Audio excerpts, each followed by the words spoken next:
Oke, shalom. Selamat malam Bapak Ibu saudara kasih dalam Tuhan. Kembali kita di dalam kegiatan Komsel di tengah minggu ini. Kita akan bersama-sama kembali bersekutu dan belajar kebenaran firman Tuhan. Dan kiranya pelajaran kita hari ini dapat menjadi bekal buat kita ke depan, memberkati kita semua di dalam pertumbuhan kerohanian kita untuk ke depan juga. Oke, baik, sebelum kita mulai Komsel kita nyanyikan satu buah pujian seperti rusa rindu. Seperti rusa rindu sungaimu, jiwaku rindu Engkau. Engkaulah Tuhan hasrat hatiku rindu menyembah. Satu kali lagi kita nyanyikan dari awal. Seperti rusa rindu sungaimu, jiwaku rindu Engkau. Engkaulah Tuhan hasrat hatiku rindu menyembah. Katakan Engkau kekuatan, Engkau kekuatan dan perisaiku. Kepadamu aku berserah. Engkaulah Tuhan hasrat hatiku rindu menyembah. Engkau kekuatan, Engkau kekuatan dan perisaiku. Kepadamu aku berserah. Engkaulah Tuhan hasrat hatiku rindu menyembah. Ku rindu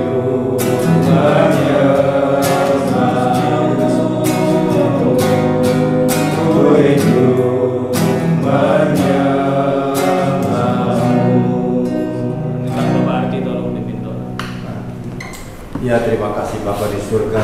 Kalau malam hari ini kami masih bisa berkumpul bersama-sama di tempat ini.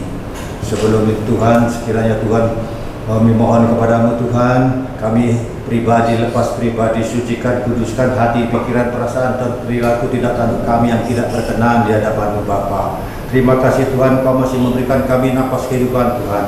Terima kasih, ini semua adalah kasih karunia dan kemurahan yang Kau limpahkan kepada anak-anak-Mu semua di tempat ini Bapa. Bapa di surga, kalau sebentar Tuhan kami ingin mendengar sebagian daripada pembelajaran firman-Mu Tuhan yang akan disampaikan oleh hamba-Mu Bapak Pendeta Ketut Tuhan. Kiranya Tuhan Bapak Ketut berikan akal budi hikmat marifat-Mu Tuhan agar pembelajaran ini bisa disampaikan dengan baik dan benar. Begitu juga Tuhan kami semua pribadi lepas pribadi Tuhan, agar kami fokus mendengarkan, agar semua pembelajaran ini kami bisa meresap dan merenungkan firman-Mu ini dengan baik. Terima kasih Bapa, Engkau berkati juga tempat ini Tuhan. Kiranya Tuhan tempat ini Tuhan bisa Kau berkati agar tempat ini berjalan dengan baik dan lancar. Tak lupa juga kami berdoa buat saudara-saudara kami yang mungkin masih ada di dalam perjalanan. Kiranya Tuhan kami mohon penyertaan Engkau agar sampai di tempat ini dalam keadaan selamat dan tak kurang suatu apapun. Terima kasih Bapa, inilah doa kami panjatkan hanya di dalam satu nama, Tuhan Yesus Juru Selamat kami. Haleluya. Amin. Salam Bapak Ibu dan saudara yang kasih dalam Tuhan Yesus Kristus. Mari kita buka Kejadian 3 ayat 1 sampai 24. Kejadian 3 ayat 1 sampai 24. Kita baca dulu Kejadian 3 ayat 1 ya. Adapun ular ialah yang paling cerdik dari segala binatang di darat yang dijadikan oleh Tuhan Allah.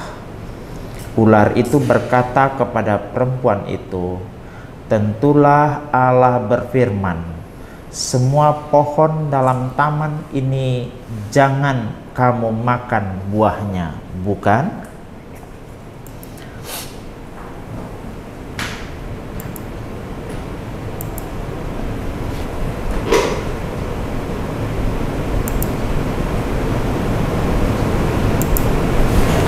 Bisa kelihatan ya? Oleh. Jadi, oh ya, gitu ya. Nah. Jadi yang kita pelajari pertama adalah frase adapun ular. Ya, ada 3 kemungkinan di sini. Kemungkinan pertama, ular itu ular beneran. Ya. Karena memang ayatnya mencatat bahwa tidak dikatakan dengan jelas di situ itu ular jadi-jadian atau ular ular yang bagaimana. Yang jelas di situ dikatakan itu adalah ular gitu. Nah, ada kalangan Yahudi rabbinik memang yang mengatakan bahwa zaman dulu ular itu bisa berbicara dan punya kaki. Ketika Tuhan menghukum ular, baru ular itu berhenti bisa berbicara dan tidak punya kaki. Itu ada pandangan rabbinik Yahudi semacam itu. Kemungkinan kedua adalah ular yang dirasuki iblis. Jadi ular beneran, tetapi oknum di belakangnya itu ada iblis. Gitu. Jadi iblis memakai ular. Nah, jadi makanya Wahyu 20 ayat 2 mengatakan karena iblis itu sudah tambah lama dari zaman dia menggodai Hawa, dia disebut ular tua di dalam kitab Wahyu. Jadi ada kemungkinan bahwa ular yang dimaksud sini adalah ular beneran yang dipakai iblis. Jadi ada kerjasama antara iblis dengan ular. Kemungkinan ketiga adalah ular itu adalah penjelmaan iblis. Tidak ada ular, cuma ular itu mengambil wujud iblis. Bisa bedakan ya. Ada yang menganggap ini ular beneran, tidak ada kaitannya dengan iblis. Itu ada sebagian pandangan orang rabi-rabi Yahudi. Yang kedua, ular beneran kerjasama dengan iblis. Iblis ini memakai ular beneran.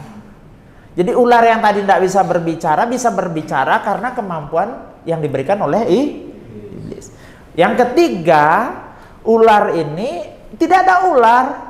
Pernah dengar Lea Bali? Jadi dia itu manusia bisa berubah wujud jadi babi, jadi kucing, jadi apa, jadi macam-macam. Jadi pohon, jadi kain. Nah, jadi pandangan ketiga ini, ular itu adalah iblis yang menjelma. Kok bisa begitu? Ada juga ayatnya. Iblis adalah bisa menyamar sebagai malaikat terang. Jadi bisa mengambil wujud sebagai malaikat terang. Gitu. Ya. Jadi kalau ditanya, yang mana lebih mengena? Ya? Yang ketiga? Ya, memang yang kuat itu yang kedua dengan ketiga. Jadi pernah dengar kasus si Petrus ditegur oleh Tuhan Yesus. Ketika Tuhan Yesus berbicara tentang rencananya akan menderita, dia akan menderita di Yerusalem. Kemudian Petrus menarik Tuhan Yesus. Sok menasehati Tuhan Yesus. Tuhan, sekali-sekali kalau Bapa tidak berkehendak semacam itu tidak akan terjadi. Langsung Tuhan Yesus marah. Enyahlah iblis. Nah, pertanyaannya, waktu itu si Tuhan Yesus sedang menghardik iblis kah? Atau dia sedang menghardik pikiran Petrus yang sedang dipakai oleh iblis? Nah, pernah baca kan? Ya. Jadi apakah kasus semacam itu terjadi dengan ular ini? Jadi artinya di balik setiap atau sesuatu yang menentang Allah itu ada iblis. Entah dia pakai agennya, bisa dia pakai ular, dia bisa juga agennya dia bisa pakai manusia. Bisa nangkap ya Bapak-bapak ya. Nah, jadi dari 3 kemungkinan ini. Jadi setan tidak kelihatan, tetapi ada setan dalam setiap hal yang bertentangan dengan kemauan atau kehendak Tuhan. Jadi apapun yang bertentangan dengan kemauan dan kehendak Tuhan, pasti ada setan di belakangnya. Entah istri kita, ya nggak usah ke gereja, bla bla bla bla, gini. Ada setan. Bisa ngerti? Istrinya itu, kita itu cuma agennya. Bisa nangkap ya. Nggak usah nggak usah kita terlalu baik, taat sama Tuhan. Karena kita nonton TikTok itu kan banyak seolah-olah quote-quote yang kelihatan kata-kata bijak tapi tidak bijak gitu ya. Jadi di dalam quote-quote itu kalau yang kelihatan bijak tapi sebenarnya tidak bijak, yang berbeda dengan kemauan firman Tuhan, itu juga ada setan di belakangnya. Nggak usah kerja jujur, banyak orang jujur malah bangkrut, misalnya begitu. Itu ada, walaupun manusia yang ngomong ya, tetapi ada setan di belakangnya, atau dia adalah agen setan karena bertentangan dengan maunya Tuhan. Bisa paham ya? Nah, yang kedua yang kita bahas adalah paling cerdik. Tadi baru ularnya, yang sekarang paling cerdik. Mungkin bapak-bapak protes, Pak Pendeta, bagaimana mungkin ular itu kan bukan binatang paling cerdik. Waktu SD diajar yang paling cerdik itu siapa? Kelinci ya? Atau kancil ya? Si kancil anak suka mencuri timun. Dia aja pokoknya paling cerdik, pinter ngapusi. Nah, jadi paling cerdik.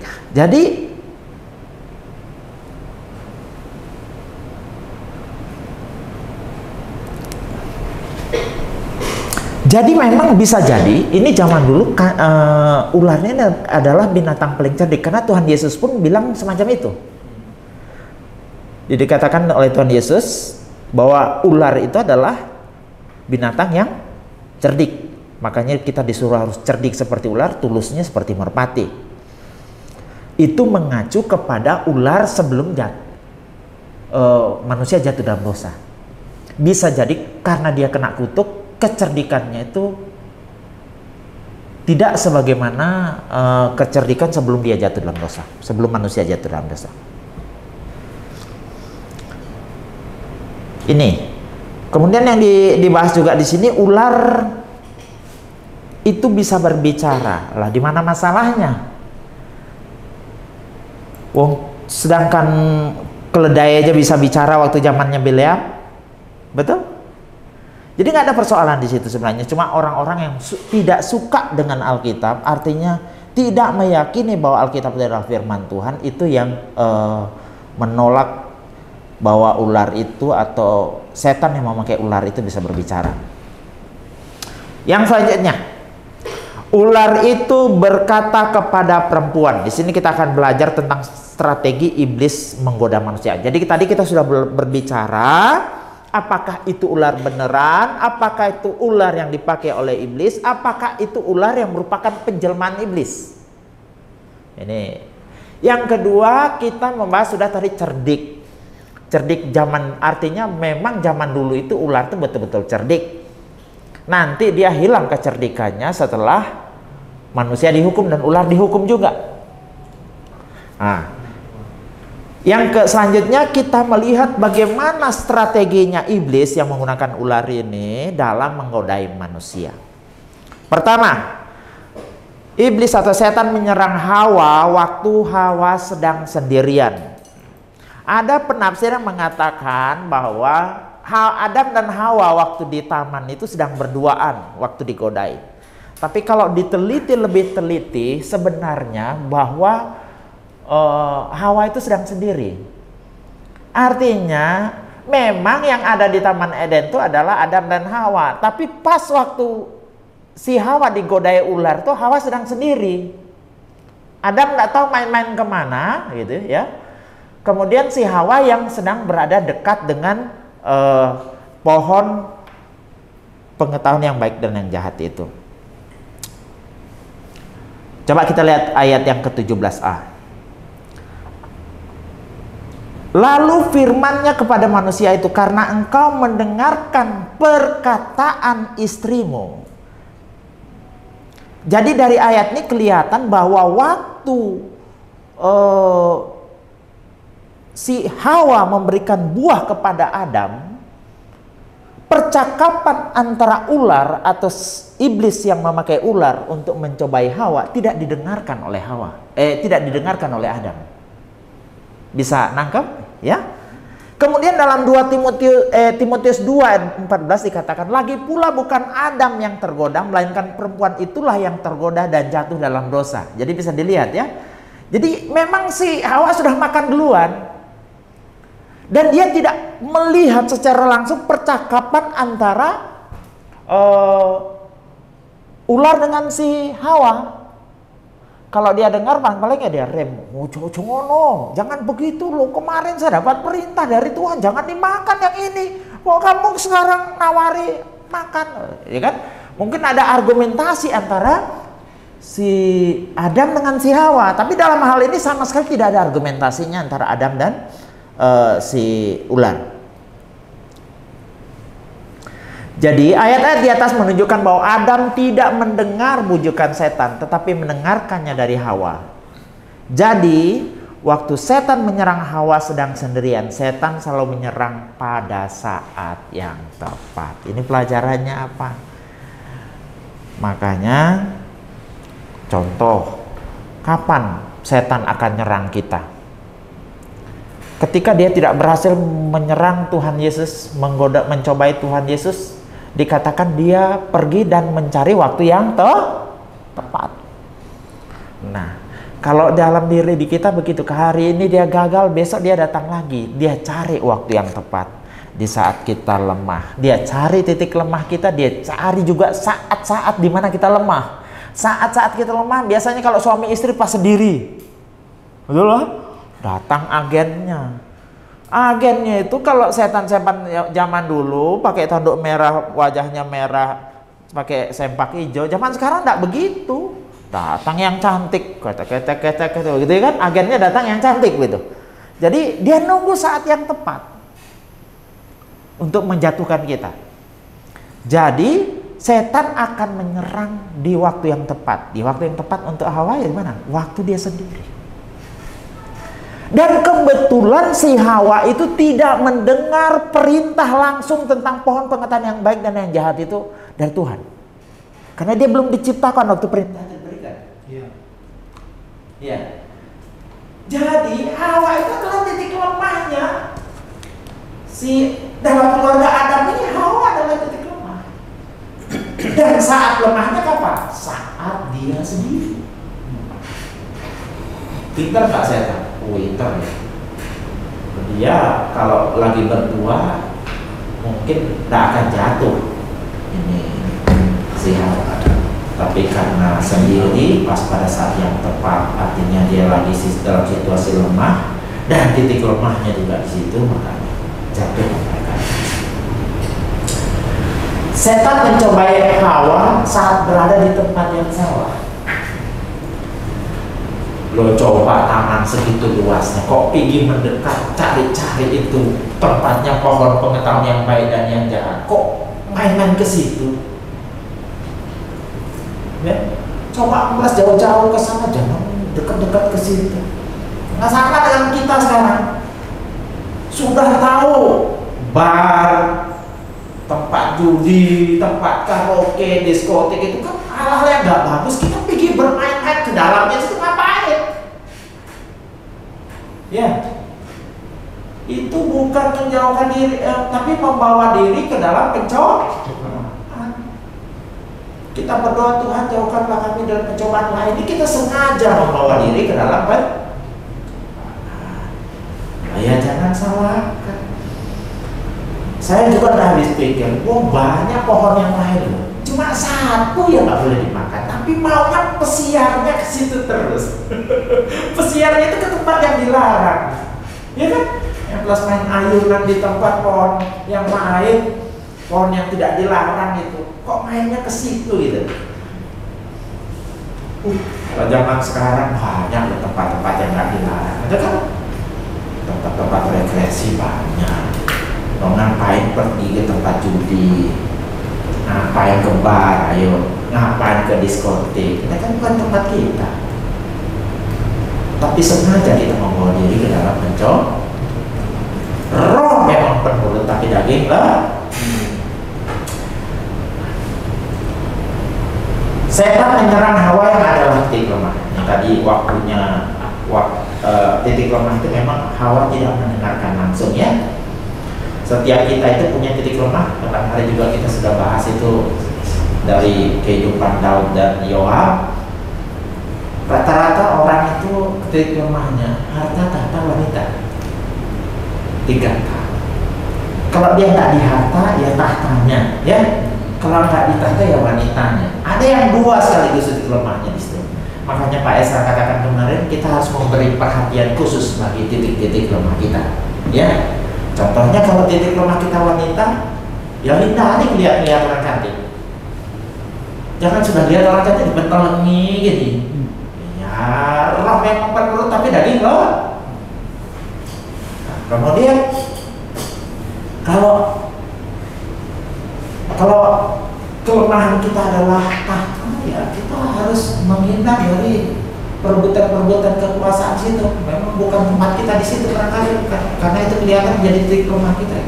Jadi harus benar-benar mengenali titik lemah kita dan memberi perhatian khusus buat titik lemah tersebut. Nah, yang keempat, setan menyerang firman Tuhan. Ini strategi saya. Setan menyerang supaya Hawa meragukan firman Tuhan. Coba lihat ayat yang ke-1b tadi. Tentulah Allah berfirman, semua pohon dalam taman ini jangan kamu makan buahnya. Bukan. Ya. Tentulah Allah berfirman. Wah, ini ya. Sebenarnya dalam terjemahan NIV, did God really say? Benar Allah berkata bahwa pohon dalam taman ini jangan kamu makan buahnya. Dalam terjemahan firman Allah yang hidup, benarkah Allah melarang engkau memakan buah-buahan di taman ini? Tidak satu pun boleh kau makan. Jadi seolah memang setan itu membuat seseorang itu ragu dengan firman Tuhan untuk teknik dia menjatuhkan kita.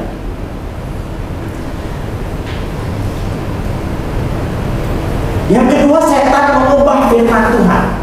Coba lihat.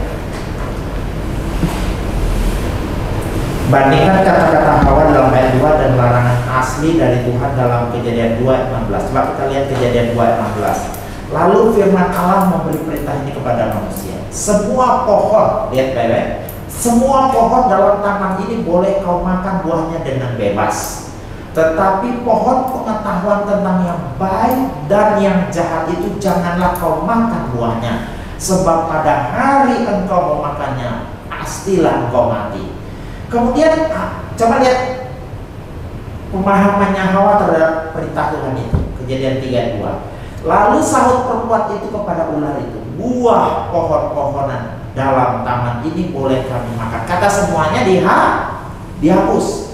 Tetapi tentang buah pohon yang ada di tengah-tengah taman, Allah berfirman, jangan kamu makan ataupun meraba buah itu, nanti kamu mati. Kita selalu penghapusan kata semua ini tidak ada artinya, tapi sebetulnya ada. Kalau ada kata semua, maka penekanannya ada pada kasih Allah. Tetapi dengan tidak adanya kata semua, maka penekanan Hawa adalah pada larangan Allah. Selanjutnya Hawa menambahi firman Tuhan. Tetapi tentang buah pohon yang ada di tengah-tengah taman, Allah berfirman, jangan kamu makan ataupun raba. Kata raba sini ada. Ya, makanya sering untuk memahami Alkitab, kita itu naruh titik koma yang salah aja bisa keliru maknanya. Saya pernah kapan hari ketemu dengan seorang hamba Tuhan berkhotbah, mungkin ya beliau kurang memahami mungkin kata narkomanya. Ketika dia berkhotbah tentang anakku perempuan baru saja meninggal, anakku perempuan baru, dia taruh koma setelah itu, saja meninggal. Jadi dia artikan perempuan baru itu artinya, perempuan itu artinya gereja, orang baru bertobat. Baru berarti gereja, jadi orang yang baru bertobat, gereja baru, orang yang baru bertobat. Sementara ayatnya bunyinya anakku perempuan koma baru saja meninggal. Yang baru itu perempuannya atau meninggalnya? Ya. Nah, meninggalnya yang barusan, bukan perempuannya yang baru. Bayangkan, jadi naruh koma saja bisa salah salah arti. Kemudian ada makan jambu monyet, makan jambu monyet itu beda. Bener gak? Jadi ini harus hati-hati. Jadi ini yang terjadi sama Hawa. Ditambah satu kata, Bang. Ya, ini pernah kejadian pada Martin Luther. Ketika dia menerjemahkan kitab Roma, dia menambahkan kata saja. Pernah dengar? Di dalam terjemahannya terhadap kitab Roma, manusia dibenarkan hanya oleh iman saja, gitu dia. Sampai itu kemudian dikritisi, dibongkar kembali ya. Pernah dengar ya?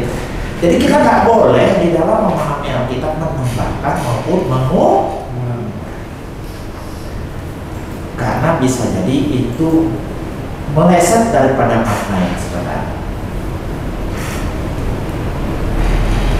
Nah, dari reaksi Hawa ini jelas bahwa Hawa kurang kuat berpegang pada firman Tuhan.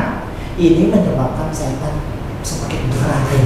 Nah, kalau setan ini kan pintar, dia lihat kita tidak jago, tidak kuat dalam berpegang tentang firman Tuhan, dia akan semakin berani nyerang. Itu karakteristik dari serangan iblis itu. Dalam ayat keempat coba kita lihat.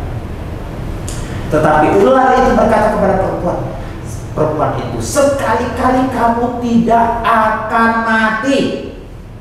Oh, di mana Tuhan ngomong kayak begitu? Tetapi Allah mengetahui bahwa pada waktu kamu memakannya, matamu akan terbuka dan kamu akan menjadi seperti Allah, tahu tentang yang baik dan yang jahat. Sekali-kali kamu tidak akan mati kalau kamu makan itu.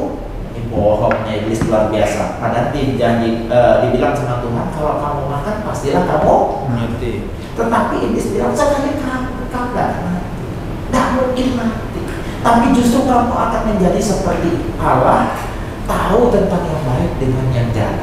Ini artinya setan itu berupaya supaya Hawa tidak percaya kepada Allah, menganggap firman Tuhan itu tidak benar, menganggap hukuman itu tidak ada. Banyak orang sekarang begitu, betul kan? Mulai tidak percaya kepada Allah. Sekarang ini boomingnya ateis. Di mana-mana ateis itu luar biasa. Mereka tidak mulai percaya adanya Tuhan. Saya melihat sampai beraninya merobek Alkitab. Ya, ini di negara Barat ini Alkitab mulai dirobek-robek, tidak percaya dengan firman Tuhan, tidak percaya dengan adanya Allah. Ada yang sampai seorang ibu itu membuat joke lelucon tentang Tuhan. Kemudian pas dia semacam stand up komedi, tiba-tiba dia rebah jatuh. Tapi Tuhan kasih kesempatan kedua ketika dia bangun. Akhirnya dia bilang begini, rupa-rupanya mengolok-olok Tuhan dan mengolok-olok firman Tuhan itu bukan suatu hal yang baik. Ada seorang remaja-remaja di Brasil mengolok-olok firman Tuhan, mengolok-olok Tuhan, dan dia percaya dengan Tuhan. Sampai suatu saat, sampai kemudian membuat lelucon, Yesus ditarik dengan setan yang pakai jubah merah pakai tanduk, Yesusnya diseret sedemikian rupa itu dalam parade. Saya merintasi 2 hari kemudian apa yang terjadi? Berhasil dihantam dengan banjir besar. Ada lagi anak-anak muda yang mau persiap pesta, ditegur sama mamanya, nak hati-hati ya di jalan, nanti kalau kalian di jalan hati-hati. Oh, nggak ada tempat buat Tuhan. Mobilnya udah penuh, kalau Tuhan mau biar dia di bagasi aja. Apa yang terjadi? Mobilnya kecelakaan, semuanya mati, tapi cuma bagasinya sama. Artinya tidak mengalami sesuatu yang parah di bagian bagasi. Sekarang ini bukannya banyak orang dibawa supaya tidak percaya pada adanya Tuhan. Semua berjalan sesuai cuma dengan hukum-hukum Allah dan Tuhan tidak ada di dalamnya. Tidak percaya lagi Alkitab itu benar. Ya, meragukan firman Tuhan, meragukan Alkitab itu, bahkan menganggap hukuman tidak ada. Sekarang salah satu saksi Yehova contoh, mereka tidak percaya adanya neraka. Ya, banyak lagi pendeta-pendeta di luar saksi Yehova. Oh, Tuhan tuh maha kasih, tidak mungkin dia menghukum kita kalau kita melakukan satu pelanggaran yang besar atau dia maha kasih, tidak mungkin dia buat neraka untuk kita. Ini adalah metode setan untuk menipu kita. Dibuat kita tidak percaya dengan adanya hukuman, ya. Tapi jangan lupa, Tuhan benar-benar maha kasih, tapi Dia juga adalah Allah yang suci dan adil. Ya. Kesuciannya mengharuskan Dia menghukum dosa. Keadilannya mengharuskan Dia menghukum. Makanya kasih dan keadilan Allah itu bertemu di kayu salib. Ya, kalau kita paham nanti tentang doktrin kristologi. Selanjutnya setan menyerang dengan dusta. Nah, coba lihat Kejadian 3:5. Tetapi Allah mengetahui bahwa pada waktu kamu memakannya matamu akan terbuka dan kamu akan menjadi seperti Allah. Ini benar kira-kira orang bisa jadi seperti Allah? Bukankah Tuhan menciptakan Adam dan Hawa menurut rupa dan gambar Allah, ya? Tapi ini janjinya janjinya si iblis itu akan membuat manusia bisa seperti Allah. Bukan cuma diciptakan rupa dan gambar Allah, serupa dengan Allah, tapi betul-betul seperti Allah, dengan kata lain menjadi Allah. Ini adalah suatu kebohongan. Makanya dalam Yohanes 8 ayat 44 kita baca, iblislah yang menjadi bapamu dan kamu ingin melakukan keinginan bapamu. Ia adalah pembunuh manusia sejak semula dan tidak hidup dalam kebenaran, sebab di dalam dia tidak ada kebenaran. Apabila ia berkata dusta, ia berkata atas kehendaknya sendiri, sebab ia adalah pendusta dan bapa segala dusta. Jadi apapun yang omongan yang keluar dari iblis itu dusta, dan tujuannya itu tujuan yang jahat. Yesus saja dia pernah dalam Matius 4 ayat 9 dan berkata kepadanya, semua itu akan kuberikan kepadamu jika kau sujud menyembah aku. Yesus itu yang adalah Allah, dia yang menciptakan segala sesuatu, dia yang menciptakan langit dan bumi. Tapi lucunya dikasih tunjuk sama Tuhan Yesusnya, lihat nih dari atas ini semua nih, semua akan tak berikan sama sampean kalau sampean mau menyembah saya. Yesus kan Tuhan, jadi dia tidak akan mudah. Ini orang kok aneh yang bikin ini alam semesta saya disuruh nyembah dia, baru semua mau diberikan kepada saya, bukankah semua itu punyanya saya? Kan begitu Yesus jawabnya. Jadi selalu iblis menjanjikan dusta.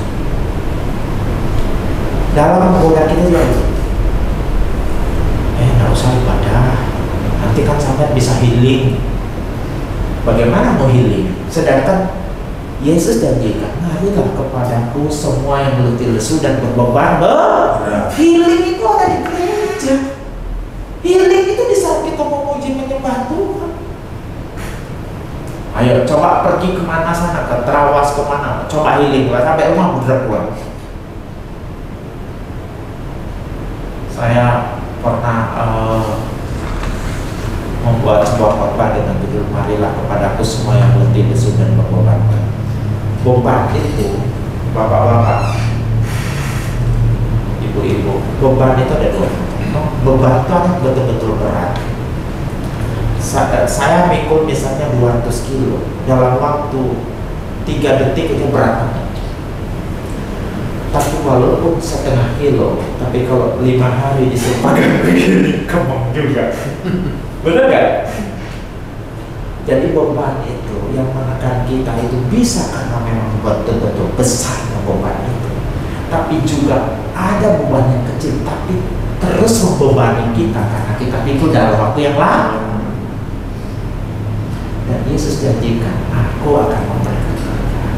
Berarti kelepasan, kelegaan itu hanya ada dalam Yesus. Iblis nawarkan berbeda. Ayo ke siaran, ke sana. Nah, coba sekali-sekali ke diskotik, healing, gitu kan? Kita sekali-sekali ke bar, healing. Itu tipuan semua. Karena memang gayanya iblis selalu menawarkan yang sifatnya dosa.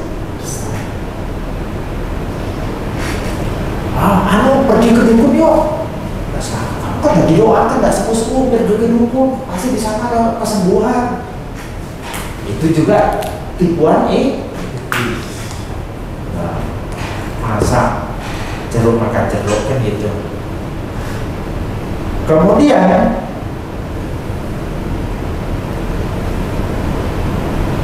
ayo kerja terus. Nah, orang yang kerja terus sering disebut apa? Workaholic.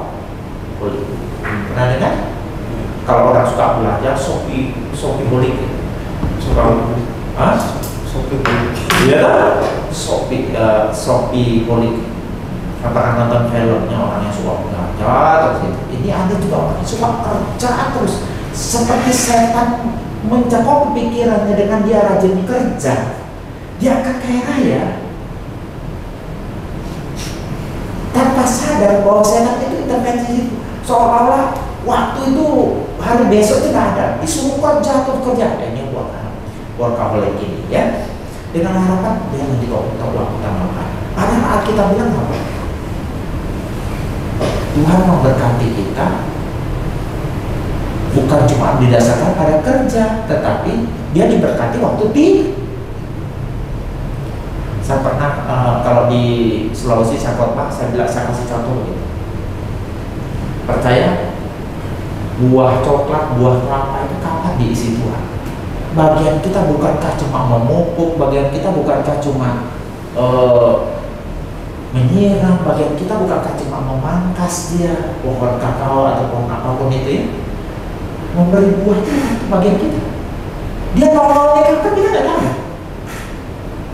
Ini ada artinya bahwa sebenarnya kita harus sadar bahwa apapun bersumber daripada Tuhan. Bukan pada susah payah kita, bukan hanya pada banting tulang kita. Bukan saya ngomong begini kita nggak boleh kerja, harus kerja. Cuma artinya ingat bahwa semua itu sumbernya pada Tuhan. Ada seorang di sana yang mengadakan sebuah penelitian. Saya tanya, Haji, kenapa ya kok kalau hari Minggu kok tutup, Haji? Kok tidak cuma hari Jumat saja barangkali tutup? Kok mana saja Haji tutupnya hari Minggu kalau tokonya? Apa jawabannya? Saya aneh setelah saya lihat-lihat, saya kumpulkan data dari pembukuan saya. Setiap saya libur hari Minggu, anehnya toko saya itu penghasilnya dalam 1 bulan lebih banyak hasilnya daripada saya buka di hari Minggu. Kok bisa ya? Kemudian waktu itu saya punya truk juga ngebut terus, turun terus setiap hari Minggu. Nah, karena supirnya Muslim gitu ya, ada yang Hindu, ada yang Muslim, turun ke angkat materai, saya nggak kasih libur. Setelah saya total dibandingkan dia tidak kerja di hari Minggu, ternyata penghasilannya dalam 1 bulan lebih banyak ketika dia istirahat. Sama dengan hasil analisa dari orang haji tadi. Ternyata memang tubuh manusia itu dibuat seperti baterai HP yang punya kemampuan kerja cuma 6 hari. Setelah itu hari ke-7 dia harus dicas karena sudah lobek. Berani kerja dengan HP lobek, ya memang tidak mampu. Yang terjadi apa? Kecelakaan kerja. Nah, ini kemudian Tuhan suruh ingat dan kuduskanlah hari Sabat. Memang kita waktunya dicas dengan firman Tuhan supaya kita lebih efektif dan lebih efisien lagi dalam bekerja. Nanti kalau bapak-bapak ragu dalam masalah ini boleh dites di rumah ya. Benar nggak? Saya dengan Haji itu dan beberapa teman sudah ngalamin dan sudah membuktikan memang kemampuan kita untuk kerja secara efektif dan efisien dan powerful itu namanya. Kalau kita paksakan terus non-stop itu, malah segala sesuatu dihasilkan tidak efektif. Kerja salah dulu. Kalau badan udah capek, pikiran itu udah capek, waktunya dicas dengan firman Tuhan, tapi kita pakai terus kerja-kerja, pada akhirnya apa yang terjadi? Malah banyak kecelakaan kerja karena sudah nggak fokus lagi, nggak konsentrasi lagi. Ya. Yang kedua, manusia jatuh dalam dosa. Kejadian 3 tadi manusia dicobai. Yang kedua ini Kejadian 3 6-7 itu berbicara manusia jatuh dalam dosa. Saya baca, perempuan itu melihat bahwa pohon itu baik untuk dimakan. Lihat yang garis kuningnya, sedang kelihatannya pohon itu menarik hati karena memberi pengertian. Saya stop sampai situ. Kita buka dulu 1 Yohanes 2 16. Sebab semua yang ada di dalam dunia, yaitu keinginan daging, keinginan mata, keangkuhan hidup, bukanlah berasal dari Bapa, melainkan dari dunia. Coba lihat baik-baik bahwa pohon itu baik untuk dimakan. Keinginan apa? Daging. Sedap kelihatannya. Keinginan apa? Keinginan apa? Pohon itu menarik hati karena memberi pengertian. Keinginan hati. Coba kita bandingkan dulu dengan pencobaan yang dialami oleh Tuhan Yesus.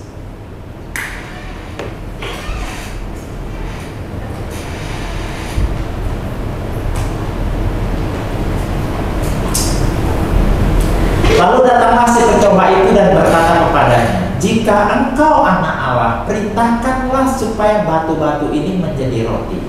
Keinginan enggak?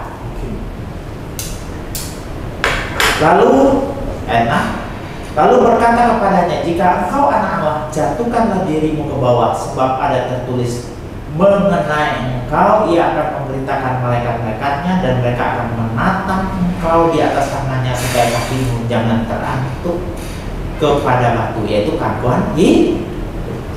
Dan berkata kepadanya, semua itu akan kuberikan kepadamu jika engkau sujud menyembah aku. Ayat ke-8-nya. Dan iblis membawanya pula ke atas gunung yang sangat tinggi dan memperlihatkan kepadanya semua kerajaan dunia dengan kemegahannya.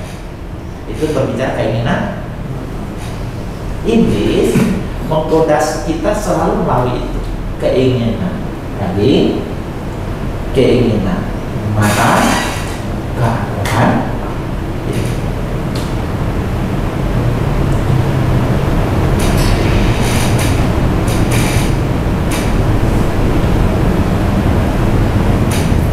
Ini yang saya garis kuning tadi. Ketika timbul pikiran bahwa buah terlarang tidak lebih berbahaya daripada buah lain, maka saat itu dosa sedang mengintip di ambang pintu dan iblis segera menang. Hawa tergoda tidak terhadap keinginan daging, keinginan mata dan kamarnya tergoda. Tapi Yesus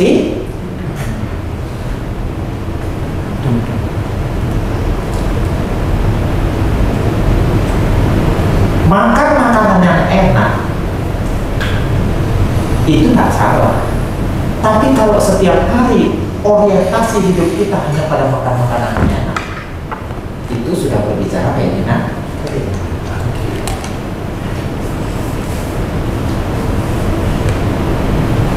Suka lihat baju baru, tapi setiap hari kita buka Shopee. Untung ini TikTok apa ditutup nih, doa para suami.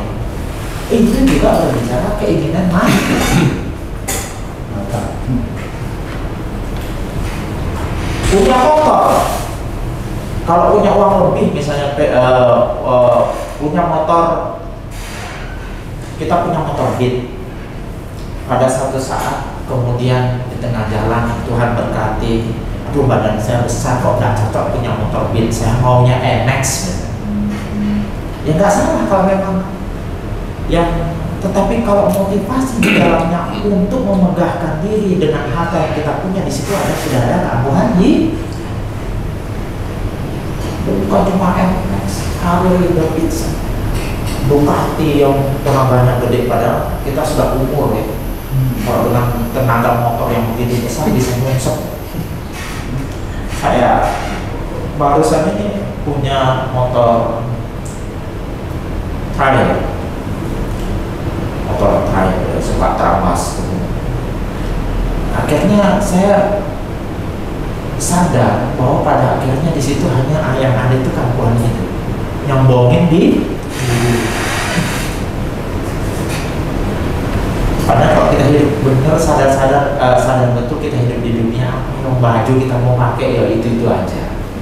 Kecuali barangkali baju kita sudah tidak betul-betul tidak bisa digunakan. Tapi keinginan mata nih pengen. Nanti ketika pakai baju atau tas sudah penuh, mau penuhi lemari itu, kemudian ada unsur aku. Biar saya punya tas. Ya, tes, LV, apalagi jam tangan, Rolex. Sudah tidak mau Alexander Christie, contoh harus Rolex yang harganya miliar. Mobil sudah tidak mau mobil biasa, maunya apa? Lamborghini, Ferrari, Porsche, Maserati, Aston Martin. Artinya sudah betul-betul untuk tujuannya supaya memperlihatkan keangkuhan hidup. Jadi bukan berarti orang yang punya itu salah, tapi kalau tujuannya itu salahnya di situ. Kalau dia memang mampu, dia menghargai, mengapresiasi pencapaiannya, kayak masalah. Tetapi kalau dia kemudian memaksakan diri dan tidak peduli dengan yang lain, nah coba lihat nanti orang-orang kayak begitu, kalau dia hanya peduli kepada gayanya dan urusannya, dia sudah tak peduli pada pekerjaan Tuhan dan urusan-urusan gereja. Kita sudah bisa pastikan bahwa dia adalah orang yang terikat pada keinginan tadi, keinginan tadi. Selanjutnya, nah, Hawa itu jatuh dalam dosa ini yang disebut dengan nitimur infetitude.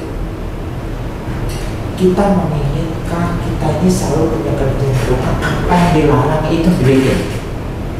Ini dalam bahasa Latinnya nitimur infetitude. Jadi malah apa yang dilarang itu dibikin gitu. Plus Hawa itu keliling-keliling nyari pohon-pohon yang lain, banyak pohon yang lebih enak daripada pohon pengetahuan yang baik dan yang jahat itu. Tapi kenapa kok fokus pada apa yang dilarang? Kok tak fokus pada apa yang tidak dilarang? Bukankah banyak kesenangan di sana yang artinya kesenangan yang halal? Kenapa kok cari yang haram gitu?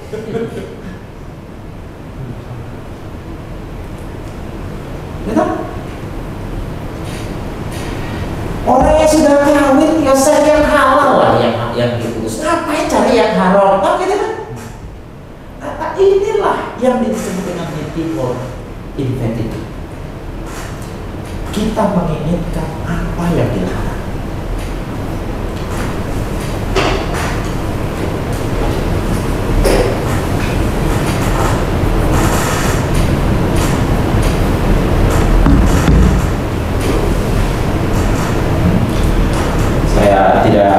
Dia melihat, dia mengambil, dia memakannya, kemudian ini disebut dengan obsta principis. Jadi begini, ketika dia mulai mengambil, ini karakteristik dosa. Ketika dia mengambil, dia memetik, dia memakan, dan selanjutnya membagikannya kepada orang lain. Memang sifat dosa itu kayak begitu. Kalau mau hentikan dia dari awal. Ketika godaan itu baru muncul, kita harus hentikan di situ. Tidak bisa kita di tengah jalan baru mau mundur. Misalnya ada godaan mau pergi ke tempat pelacuran, ya. Kita nggak boleh mundur setelah, artinya nggak akan pernah bisa mundur setelah kita berada di tempat itu. Lebih baik kita tidak pergi ke, karena kalau mau menghentikan dosa itu harus dari awalnya, bukan nanti setelah ada di dalam situ. Sudah minum-minum, sudah ada penari-penari, apa itu katanya, penari manja. Lah ya bagaimana baru mau sama berubah pulang? Gak mungkin. Makanya kalau mau melawan dosa itu harus dari awal. Jangan sampai nanti sudah di tempatnya baru butuh energi yang lebih besar untuk melawan itu daripada kita tidak pergi ke situ, ya. Itu energi yang besar luar biasa untuk kita bisa meninggalkan tempat itu tanpa berbuat dosa. Lebih baik kita menangkis dari A. Bisa paham ini, ya? Menangkisnya dari awal. Jadi contoh begini, ini kan musimnya apa sekarang? Kemarin waktu khotbah tentang Betseba,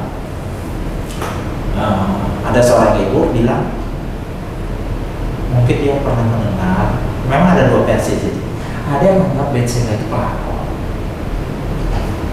Jadi Betseba itu memang punya rencana menggodai si Daud. Makanya dia mandi dekat situ. Karena kita kan tidak tahu bagaimana modelnya kamar mandinya, kok bisa dilihat sama Daud itu bagaimana jalan ceritanya. Susah juga memang.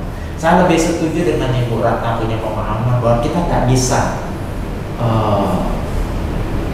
mengetahui secara pasti sebenarnya Betseba itu pelakor atau dia itu adalah korban dari pemerkosaan yang dilakukan oleh Daud. Jadi yang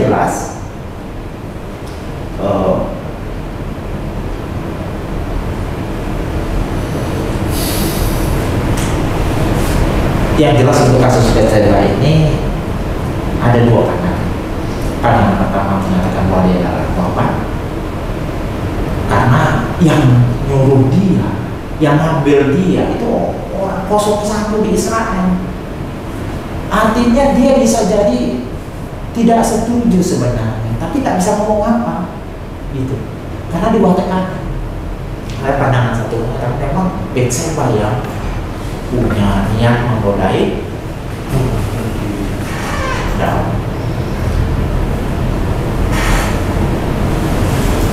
Jadi kalau dalam kasus ini diberi bahwa Daud ini kasus, sebenarnya Daud itu harus berhenti ketika dia mulai melihat. Jangan nanti ketika dia mencoba berhenti di tengah jalan, ketika sudah dipanggil dan sebagainya, Uria sudah dibunuh, baru mencoba berhenti berbuat itu, nggak bisa. Makanya ketika ada dia mulai melihat hal semacam itu, lebih baik cepat dia alihkan pandangannya. Betul? Pernah nggak bapak-bapak mengalami godaan-godaan? Ini kita ibu-ibu juga ya, lihat, aduh cantik. Lebih baik kita orang waras ya, benar nggak? Orang waras ini, bukan mengarang aja. Ya kita lebih baik hindari. Jangan sampai tergoda untuk terus natap itu. Jadi hentikan kejahatan itu mulai dari awal. Jangan sampai sudah di tengah-tengah baru mau coba-coba menghentikan. Akan butuh energi yang besar. Nah, kemudian buah itu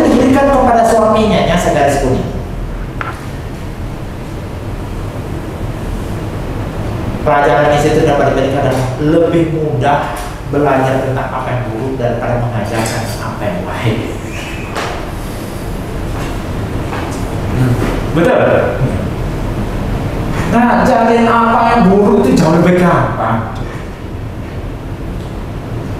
Coba nanti kalau kita di dunia sekuler ya, teman-teman tuh ngajarin, ayo kita ke sambil nyabu-nyabu. Itu lebih mudah daripada ngajar. Ya kita ke gereja ya. Ya betul nggak? Lebih mudah. Lebih mudah ngajak orang jatuh dalam dosa daripada ngajak orang ke surga. Bahasa simpelnya begitu.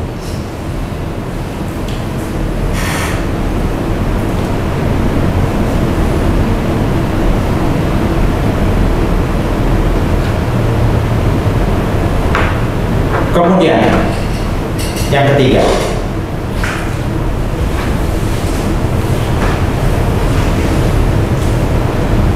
jadi tadi pertama manusia itu digoda, yang kedua manusia jatuh dalam dosa kalau di bagian, yang ketiga manusia itu tidak kuat. Ketika mereka mendengar bunyi langkah Tuhan Allah yang berjalan-jalan dalam taman itu pada waktu hari sejuk, bersembunyilah manusia dan istrinya itu terhadap Tuhan Allah di antara pohon-pohonan dalam taman. Tetapi Tuhan Allah memanggil manusia itu dan berfirman kepadanya, di manakah engkau?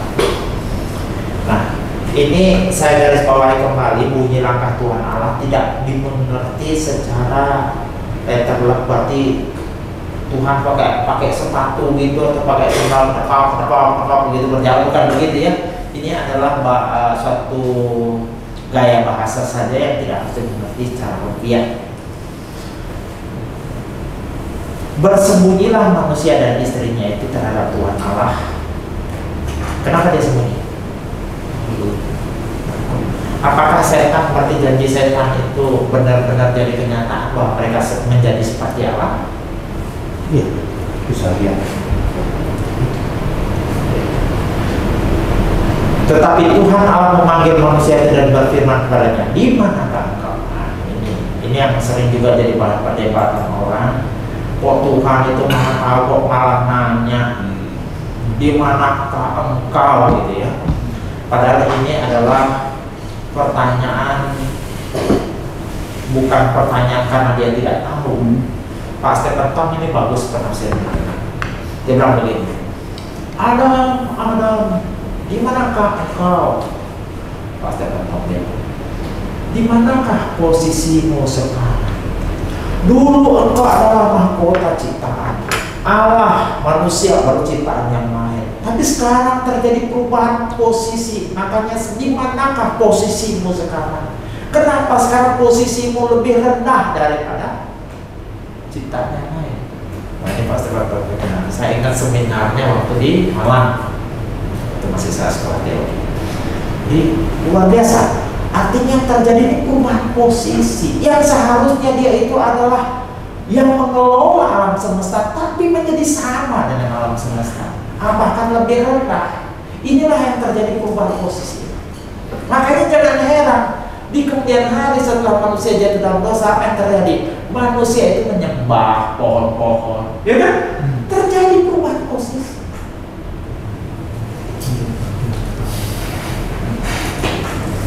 Yang tadinya seharusnya pohon-pohon yang tunduk pada dia lebih tinggi posisinya. Sekarang kok anehnya ada orang menyembah sapi, ada menyembah pohon besar. Itu karena terjadi perubahan posisi. Makanya Tuhan bertanya, di manakah engkau? Kenapa posisimu berubah? Luar biasa ya. Selanjutnya apa? Siapakah yang memberitahukan kepadamu bahwa engkau telanjang? Apakah engkau makan dari buah pohon yang kularang engkau makan itu? Manusia menjawab, perempuan yang kau tempatkan di sisiku. Sebenarnya siapa dia salahkan di sini? Oleh Adam. Dua, Hawa, tapi Tuhan yang kasih perempuan itu. Betul? Perempuan yang kau tempatkan di sisiku. Nah, Emlas bilang saja, itu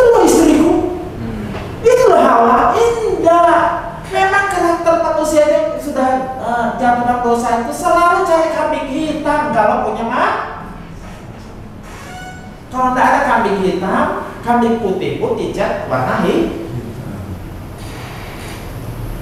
Tidak mau dengan ikhlas mengakui saya sebagai pemimpin saya.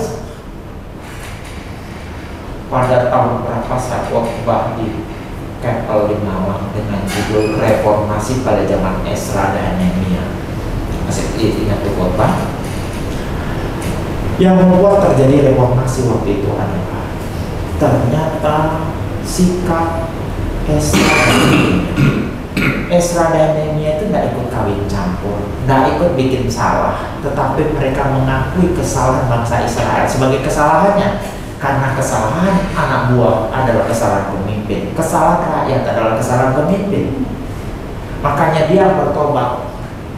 Dia duduk di atas tabur, ya kan? Dia bukan bertobat. Dia bilang Tuhan ampuni kami. Dia tidak bilang Tuhan ampuni sapunya masyarakat. Tidak. Dia bilang Tuhan ampuni kami. Termasuk dia punya salah. Dalam permainan bola, jika tim kesebelasan itu kalah, yang disalahkan bukan cuma pemain, pelatih. Betul? Memang cara berpikirnya semacam itu. Siapa namanya? Ada. Kalau memang dia sadar bahwa dia pemimpin, ketika dia tanya, dia harus bilang Tuhan saya punya salah. Bukan cari kambing hitam. Ini orang yang hatinya keras biasa tidak mau bertobat. Kalau orang yang mau bertobat biasanya ditegur firman Tuhan langsung, langsung tutup dia. Tapi kalau ini ada benar-benar ya, walaupun begitu masih muter nyari kesalahan orang lah. Pernah dengar istilah playing victim? Playing victim? Korban. Dia pelakunya, tapi berteriak seolah-olah sekarang juga lagi ngetren dia yang nyerang ketika diserang. Ya. Kasus yang baru-baru ini, dia yang nyerang duluan, setelah diserang balik teriak, cari kambing hitam. Ini memang sudah ada sononya ada. Itu.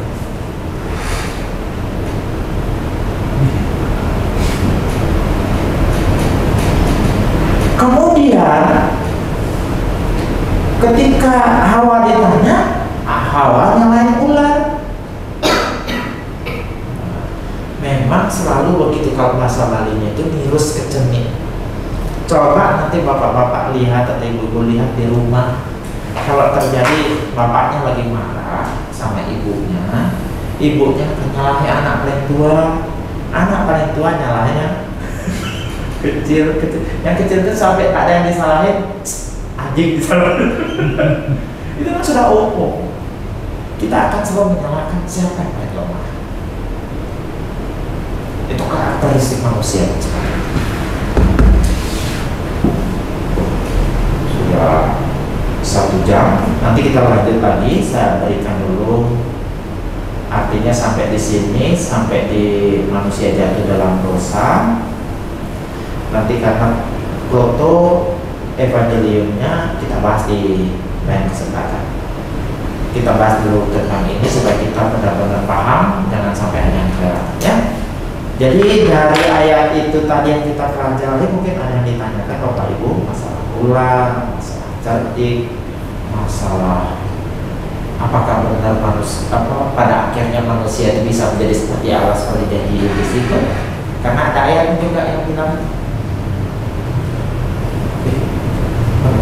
manusia sudah menjadi salah satu seperti kita, kok gitu kan? Mungkin ada yang perlu ditanyakan, jadi silakan.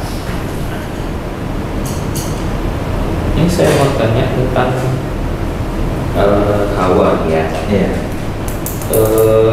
Pada saat kejadian 2 ayat 16 tadi, lalu Tuhan Allah memberi perintah itu kepada manusia, semua pohon dalam taman ini boleh makan banyak dengan bebas dan seterusnya. Berarti kan tadi Pak Dr. mengatakan bahwa Hawa belum diciptakan. Berarti kan cuma Adam yang tahu kalau di situ ada murid zaman komando. pertanyaan saya, saat Tuhan menciptakan Hawa, ada nggak yang mendukung kalau Adam itu memberitahu kepada Hawa bahwa semua pohon ini boleh kau makan, tapi yang di dalam itu jangan?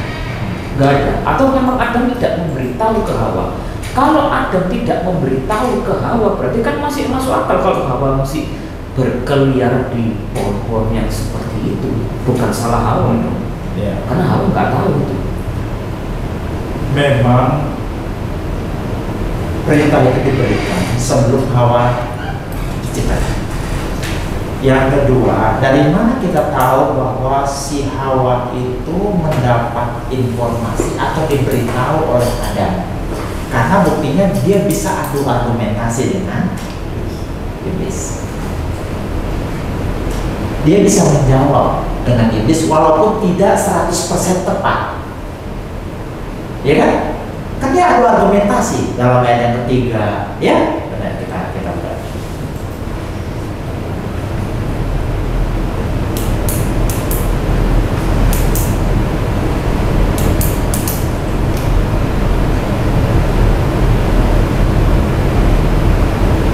Nah ini ayat yang kedua. Lalu selalu perempuan itu kepada ular itu, buah pohon-pohonan dalam taman ini boleh kami makan, tetapi tentang buah pohon yang ada di tengah-tengah taman, Allah berfirman, jangan kamu makan atau beberapa buahnya. Buah itu nanti kamu mati. Artinya dia bisa sampai menjawab argumen yang dikemukakan oleh ular atau iblis, itu membuktikan bahwa si Adam memberitahu kepada Hawa. Nah kalau memang dia tidak tahu, tentunya dia ada ngomong. Iya, nggak akan ngomong dia.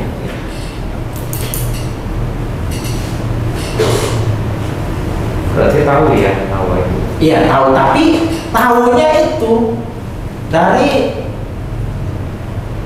Adam. Dari Adam. Iya. Makanya tidak sempurna benar dia mengetahui kata semua itu raba yang tidak, ya ada berapa poin di situ. Terus gini, pada saat Hawa ini yang terkait dengan obstapinapis tadi ya. Nah, pada saat Hawa memakan buah itu kan berarti dia tahu tuh dia sudah dalam keadaan berdosa ya. Kok malah nyuruh Adam makan juga? Berarti kan dia juga memiliki karakternya nggak baik. Ya, dalam artian dia sudah tahu ya sudah cukup dia harusnya gitu. Tapi kok malah menularkan ke Adam gitu. Itu memang karakter manusia. Apalagi manusia yang jatuh, dia suka punya teman. Tidak mau sendirian. Kalau memang nyabu-nyabu itu orang yang suka nyabu itu tidak suka mau berbagi-bagi dan ngajak-ngajak, tidak akan ada peningkatan orang yang menggunakan narkoba di Indonesia. Memang kecenderungan kita akan condong mengajak orang untuk senasib sepenanggungan.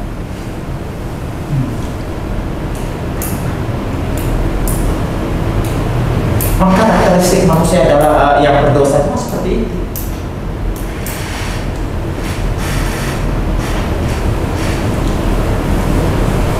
Nah, coba contoh saja ini. Keberanian kita ngajak orang berbuat baik dengan keberanian kita ngajak orang melakukan yang jahat itu kayaknya lebih gampang kita ngajak orang itu. Benar nggak? Coba contoh kalau di Poso sana ada satu yang dulu, kalau orang yang tidak merokok itu dia bilang apa? Tak rokok tak ganteng, ya? Tak rokok tak ganteng, gitu. Jadi orang dicekok ini tersebut. Misalnya cuma sendirian tak merokok di sini, berarti supaya saya ganteng, saya harus mau. Tapi ketika mau mengajak orang pada kebenaran, berhenti melakukan hal-hal yang tidak benar, itu agak enggan kita lakukan dibandingkan ketika kita mau mengajak orang melakukan hal.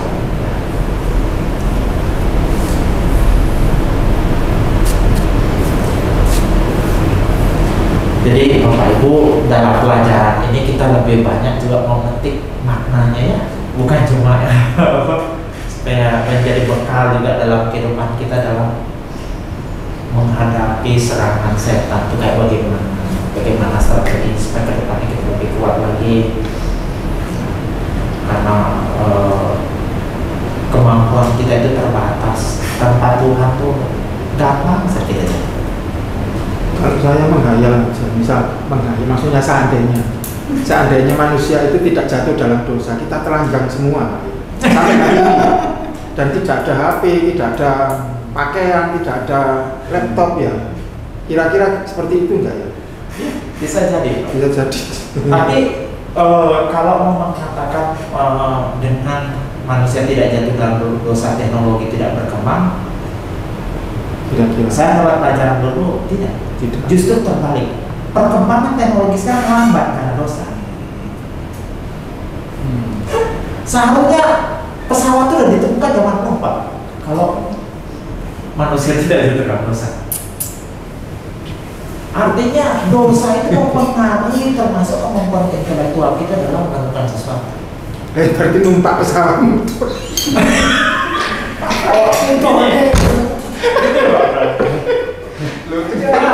Ketika itu tidak jadi masalah, artinya ketika itu akan terjadi masalah. Sama dengan kita, teman saudara kita dari agama lain mungkin menganggap bahwa rambut itu aurat, jadi ya bagi mereka membuka rambut ini berarti membuka aurat.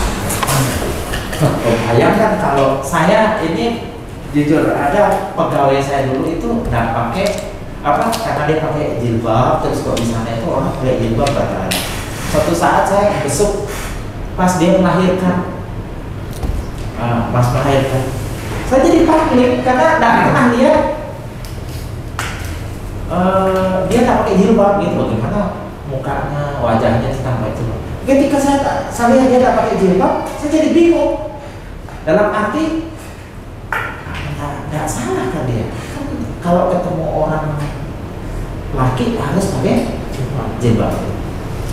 Nah, tapi sebaliknya apa? Karena kalau kita ketemu dengan Ibu Yuni, Ibu Hardi dan sebagainya yang memang sudah terbiasa nggak pakai jilbab, ya biasa aja, Pak. Artinya rambut ini bukan menjadi sesuatu yang memalukan. Begitu juga kalau manusia tidak jatuh dalam dosa, ya walaupun godal-godal piye, warnanya nggak ada memalukan, Pak, kayak gitu, ya. Jadi seperti hal yang biasa. Suara juga bisa jadi aurat. Ya, menurut versi mereka, suara juga bisa mempengaruhi dorongan seseorang untuk berkhayal yang tidak menurut mereka, karena ada mereka bicara tentang orang perempuan yang ngaji, ketika suaranya itu enak didengar, itu membuat pria yang mendengar itu gimana ya, ini begini. Jadi daya manusia ketika jatuh dalam dosa, daya khayalnya lebih tinggi. oh iya, ada yang saya lupa tadi. Bahkan ada yang melihat bahwa Hawa itu makan buah itu, rupanya ada kasih contoh ular itu. Kenapa sampai dilihatnya enak, kayaknya enak? Rupanya ada yang kasih contoh duluan, ya si ular itu. Ada juga teolog mengatakan begitu ya. Jadi ular jadi pintar begini jadinya karena makan itu, tergodalah sih. Jadi kalau dalam kaitan dengan Pak Pran bilang tadi kan, godaan iblis itu salah satu bisa suara. Lah tiba-tiba ada yang ngechat, suaranya bagus. Wah ya wahyu gitu ya. Kan gitu kan? Dari suaranya kita bisa seperti apa ya? Membayangkan kayaknya cantik banget kayaknya. Suaranya ngadem nih gitu. Bukan ingat suara bujuku nih ngomong kok. Kalau lagi banding-bandingkan gitu ya. Ini contoh saja ya. Artinya seperti itu lah. Setan itu begitu luar biasa. Sekarang ini kalau kita tidak berhati-hati, serangan-serangan setan kepada anak-anak Tuhan itu bukan cuma dalam hal-hal yang sifatnya kelihatan begitu. Mulai dari penyakit hati, iri hati, benci, dengki dan sebagainya, kelihatan sepele Pak. Nanti tiba-tiba dia kristal membentuk dosa yang lain, membentuk dosa yang baru lagi, terus begitu gak bolos aja. Nah makanya kita harus peka betul, kita nggak boleh main-main dengan dosa. Artinya kalau setiap orang tentunya punya masa lalu ya, tak ada orang yang bersih gitu ya. Setiap orang punya dosa. Cuma janji Tuhan begini, sekalipun dosamu merah seperti misi akan menjadi putih seperti salju, merah seperti kapusubah akan menjadi putih seperti bulu domba. Bahkan Pak, ini ada suatu paradok yang saya sampaikan. Pernah ini ada seorang hamba Tuhan jatuh di dalam dosa. Setelah dia mengalami disiplin, dia tidak mau bangkit. Dia tidak mau disuruh khotbah. Dia tidak mau disuruh ngapa-ngapain. Ditanya, loh kenapa kamu tidak mau khotbah? Saya kan orang berdosa. Langsung ditegur, kamu itu menghina darah Kristus, menghina pengorbanan Kristus di salib. Kamu pikir dosamu itu lebih hebat daripada darahnya Yesus? Setiap orang punya masa lalu. Tapi ketika sudah diselesaikan di hadapan Tuhan, kita harus dengan yakin bahwa Tuhan telah membersihkan dosa kita. Yang penting kita sungguh-sungguh mulai start hidup benar di hadapan Tuhan. Ya? Berarti Pak, kalau misal diasumsikan ya, saat Hawa memakan buah itu kan pasti dia tahu dia berdosa. Nah, posisi Adam, dia tahu nggak kalau Hawa sudah berdosa itu?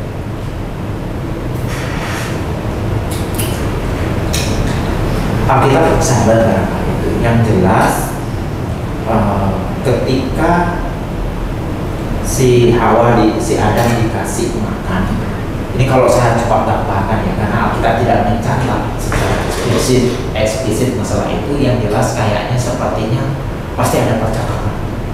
Ya apa rasanya? Pasti ada semacam itu. Mungkin kan cuma diringkas ini yang dicatat oleh Alkitab. Tentunya ada pertanyaan-pertanyaan juga dari Hawa, ada dari Adam. Bisa jadi juga, ini loh anak buah enak, ini makanan itu.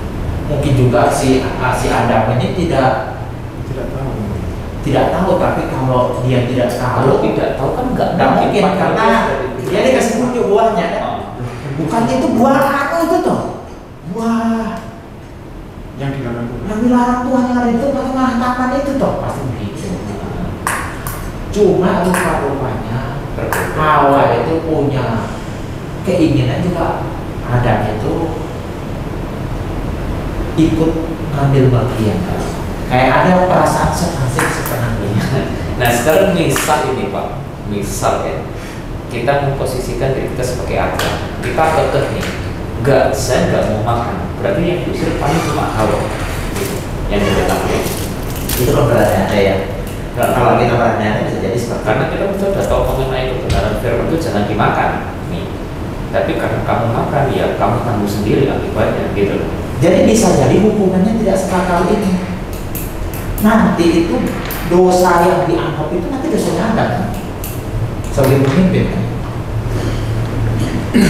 Makanya dia disebut Adam pertama, Yesus disebut Adam kedua. Jadi tidak pernah dibilang dosanya Hawa. Seandainya cuma Hawa jatuh, ini kita berandai ya, karena Alkitab tidak menjelaskan masalah itu. Seandainya cuma Hawa yang itu dalam dosa, Adam tidak mungkin. Bisa jadi cuma Hawa yang terima saksi, tapi tidak seluruh. Pada akhirnya kan semua. Nah, yang terima saksi siapa dia? Ular. Engkau akan makan debu. Nah, ini diserang lagi kita di situ. Ular kok makan debu? Sejak kapan ular makan abu? Ya. Yeah. Ini kan sudah Alkitab ini kayak udah bener ini, gitu. Tetangga kita nyerang kita, ya. Berarti Alkitab ini sudah nggak sesuai dengan kebenaran ilmiah. Setahu saya ular makan buah-buahan. Kok ini mau makan abu? Harus dimengerti di situ Jika ada istilah makan abu, itu adalah sebuah istilah orang Yahudi terhadap sebuah kekalahan. Sama kalau di kita kalah jadi abu, menang jadi arang gitu. Bahasa-bahasa begitu kayak idiom istilah. Ya. Orang kalau kalah perang itu sering kalau di Yahudi sana, orang-orang Ibrani sana bilang dia udah kalah, sudah makan abu gitu, artinya kalah gitu. Ini kalau kita paham tentang kemudian hukuman terhadap si Adam Hawa apa? Susah Susah, dosa Nah, inilah bukti dosa yang diwariskan oleh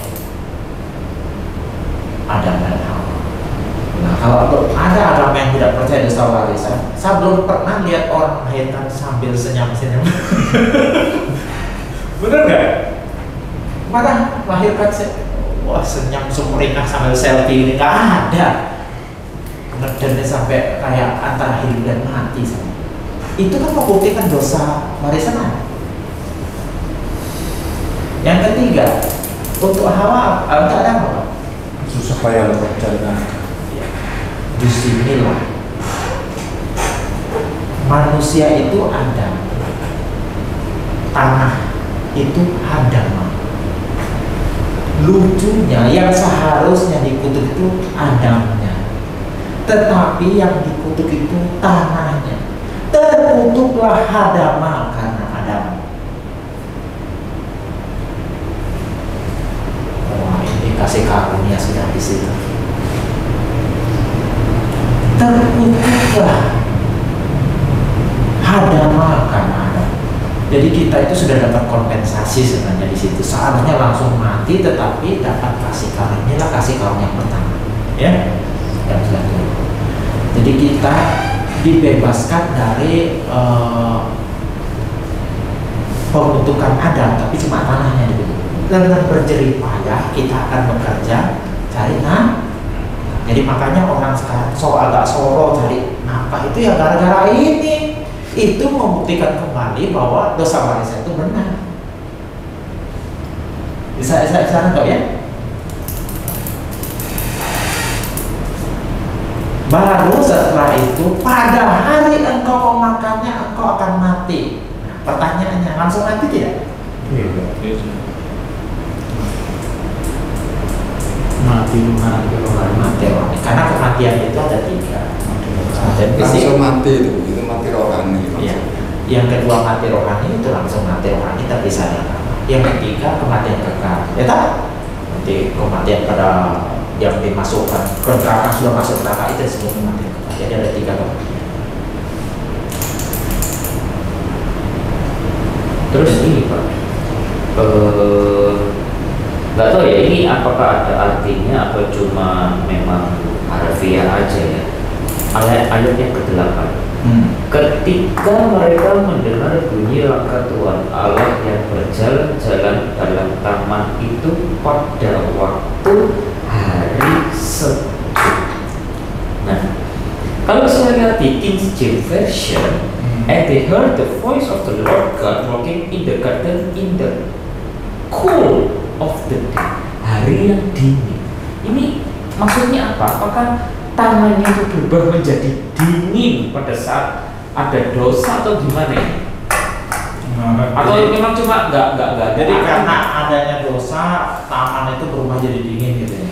Nggak tahu, makanya saya tanya apakah cuma ini harafiah atau cuma memang nggak ada artinya atau memang seperti itu keadaannya. Kalau sampai saat ini Mas Andre, hampir setiap teolog yang saya lihat memahami ini tidak ada yang membahas memang keterangan waktu di situ tentang apa, tentang cuacanya itu apakah punya makna khusus atau memang sekedar upaya menjelaskan situasi di mana ketika manusia itu mulai didakwa oleh Tuhan gitu. Tidak ada yang membahas secara khusus masalah cool di situ. Apakah terjadi tiba-tiba Taman Eden ada kulkasnya, atau ada AC-nya gitu ya? Tidak ada dijelaskan di sini. Yang jelas hampir setiap teolog tidak ada yang membahas. Saya lihat dengan kata kul di situ atau sejuk di situ, atau memang kebetulan waktu itu Tuhan datang di situ, gitu ya. Ketika dia mencari Adam dan Hawa, memang situasinya lagi sejuk. Jadi cuma menggambarkan bagaimana peristiwa yang terlihat waktu itu. Bisa maksudnya? Tidak ada makna khusus maksud saya.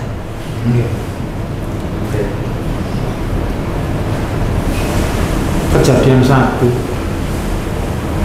Kenapa? Kejadian 1:29. Kejadian 1. Iya. Nah, Apakah karena dosa sehingga manusia itu makanannya berubah jadi makan daging? Kecuali kalau misalkan dia tidak berdosa, ada kemungkinankah dia tidak makan daging? Karena di sini kan berfirmankan Allah, biarlah aku memberikan kepadamu segala tumbuh-tumbuhan yang berbiji di seluruh bumi dan segala pohon-pohonan yang buahnya berbiji, itulah akan menjadi makanan.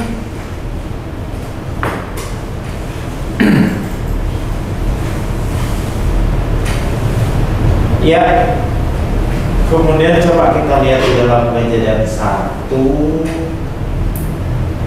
ayat 29, di sana masalah makanan ya. Lihatlah kepadamu kuberikan segala tumbuh-tumbuhan yang berbiji yang ada di muka bumi dan segala pohon buah-buahan, semuanya itulah yang akan menjadi makanan. Kemudian makanan manusia itu berubah nanti di Kejadian 9 ayat 3. Segala yang hidup dan bergerak akan menjadi makananmu. Ya. Jadi segala yang hidup dan bergerak. Jadi di sini mulai termasuk binatang sudah mulai menjadi makanan manusia. Seperti aku memberikan tumbuhan hijau kepadamu, sekarang aku akan memberikan segalanya kepadamu. Jadi mulai dari Kejadian 9 ayat 3 mulai diberikan semuanya. Yang dilarang cuma yang ada darahnya ya, dalam Kejadian 9 ayat 4. Kemudian dalam Imamat 11 binatang itu mulai diatur ya, Imamat 11. Jadi yang berkuku belah tapi tidak mau makan dia, nah, nggak boleh. Contoh yang berkuku belah tidak mau makan dia apa? Babi. Ya?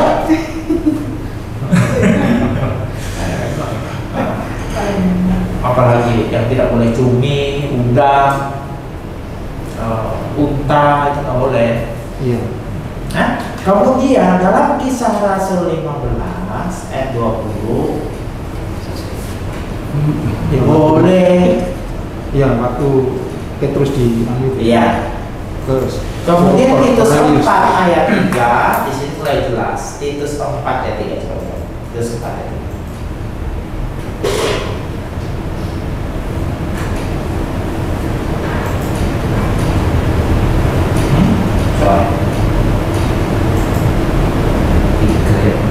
Tiga ayat 4 ya.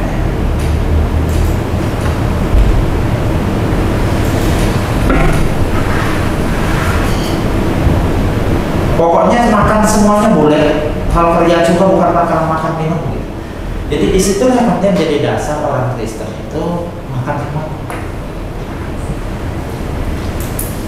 Bisa saya bilang, saya lupa saya. Berarti kan intinya pada saat sebelum jatuh dalam dosa makanannya cuma buah-buahan dan tumbuh-tumbuhan. Iya. Setelah jatuh dalam dosa, makanya binatang juga menjadi buah dan ya, akhirnya manusia boleh makan sembarang itu. Intinya di situ. Jadi masalah tadi, masalah waktu dia Tuhannya kan manusia itu berusaha membuat salad dari daun pohon ara. Kemudian setelah Tuhan datang, diganti dengan kulit binatang. Disinilah terjadi pembunuhan binatang yang pertama. Sebenarnya pembunuhan dari binatang yang pertama itu menunjuk kepada tidak ada sesuatu yang bisa menutupi ketelanjangan kita tanpa pengorbanan darah. Sebenarnya penutupan kepanjangannya Adam dan Hawa dengan mengorbankan binatang itu menunjuk kepada Yesus. Nah, kalau masalah makanan tadi, saya setuju. Artinya manusia itu makan segalanya setelah dia jatuh. Iya. Tapi apakah itu menjadi penyebabnya? Saya juga tidak tahu. Nah, kita nggak bilang. Jadi karena kita sudah belajar kemarin bahwa setelah itu tidak selalu berarti karena, ya benar nggak? Yang jelas manusia itu makan semuanya setelah dia dalam dosa. Tetapi apakah dia makan segalanya itu karena dia jatuh dalam dosa, itu sangat benar pasti.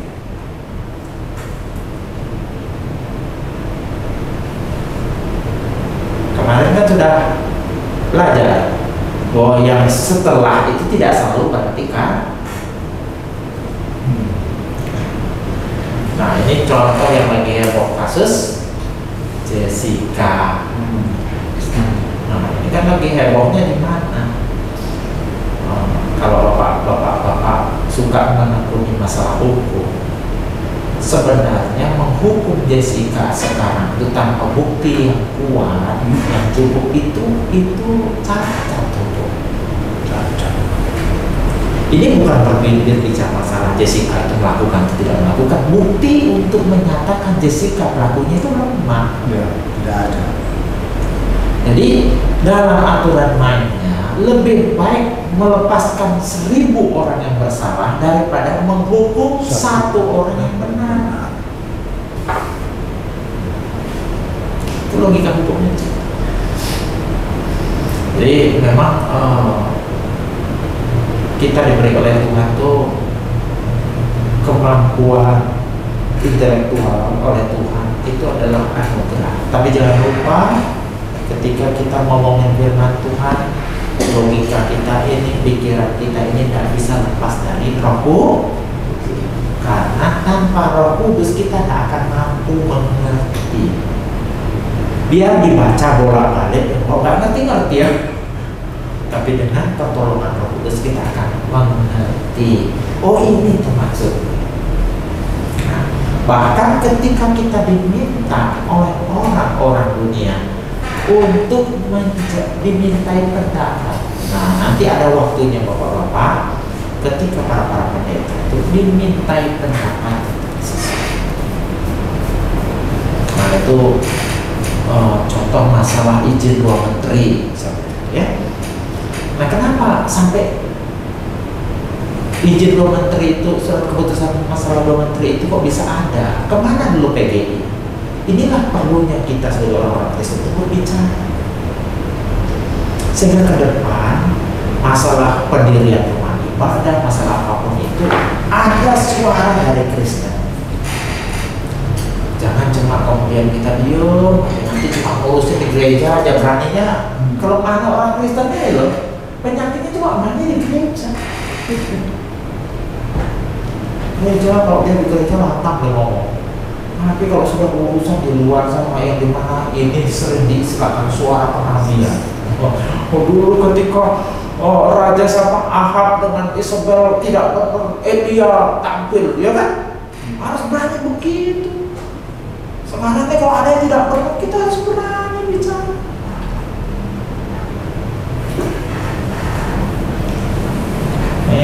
Pak Isra Rohani juga ya mau bahas Hamas dengan Israel. Saya lihat ini banyak orang-orang yang ngomong, menyuarakan. Karena sekian lama itu media-media Indonesia itu nggak netral dalam memberitakan sesuatu. Iya. Ya, nggak netral. Seperti Bapak Komandan nyerang duluan, Nyerang dulu, setelah diserang balik. Itu dia. Genosida, mereka melakukan. Lalu dia apa kok 40 bayi nggak ada salah itu kok disikat itu. Itu dia. Sementara kan harus ada aturan main dalam perang, ya kan? Problem itu. Yang kedua, sering dibenturkan ini masalah agama, padahal bukan. Ini kan masalah wilayah. Sampai akhirnya apa? Kristen yang nggak tahu apa-apa kena sasaran di tempat lain kan begitu kan? Nah, makanya ke depan itu sebagai orang Kristen kita bukan cuma berdoa saja, tapi memang harus menyuarakan. Itu yang jadi pertanyaan saya, Pak, karena kan Pak Esa juga mengatakan di Palestina itu malah banyak orang Kristennya, ya kan? Nah sekarang pertanyaan saya gini, mereka mengalami hal seperti itu, mengalami sesuatu yang buruk, itu juga atas seizin Tuhan. Kemudian yang terjadi di Israel yang mayoritas bahkan umat Kristennya cuma 1, sekian persen, itu gimana ya Pak ya? Kayak seolah-olah Tuhan itu, loh ini loh sama-sama umat Tuhan, tapi kok di mengalami hebatnya penderitaan gitu loh Pak. Maksudnya diizinkan seperti itu terjadi seperti itu. Padahal ini dua kubu ini kan sama-sama umat pilihan Tuhan gitu loh. Jadi sebenarnya begini. Kalau kita berposisi di situ kalau saya melihat begini Pak. Jadi kita tidak bisa Palestina itu ada yang Kristen. Tapi yang dilawan Israel ini kan bukan Palestinanya sebagai sebuah negara, bukan Palestina, masyarakat Palestina umumnya. Ini sebuah organisasi kayak di Indonesia misalnya, contohnya dulu ada HTI. Di sana itu kan Palestina itu terbagi dua, tepi barat satu dengan Gaza. Gaza itu kan dikuasai oleh Hamas. Sedangkan di sini Fatah. Yang dilawan ini jujur aja. Kalau mau jujur itu pemerintah Palestina, yang organisasi Fatah itu senang Hamas digosok. Artinya dia bisa pakai tangannya Israel untuk menghabisi saingannya, betul nggak? Makanya kita tidak punya data kuat Pak. Kalau mau saya bisa bayangkan hatinya, pasti punya perasaan senang. Saya tinggal dulu ada yang habisi lawan saya. Begitu. Jadi sebenarnya berseteru itu bukan pemerintah lawan masyarakat Palestina, tidak. Yang dilawannya ya kayak HTI di sana. FPI sih, FPI.